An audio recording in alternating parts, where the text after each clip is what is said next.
Ano naman ma'am yung mareklamo sa trabaho? The most common and natural expression po na ginagamit ng mga Koreans for this is yung 불평이 많다. It means to complain a lot. So someone who complains a lot is 불평이 많은 사람. Or pwede ding 맨날 불평하는 사람. Let's use it in a sentence. Ang dami talagang reklamo ng taong yun.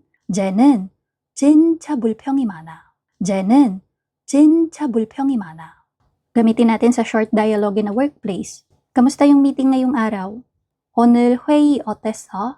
오늘 회의 어땠어? Si ano na naman, ang dami niyang reklamo kaya nakakapagod.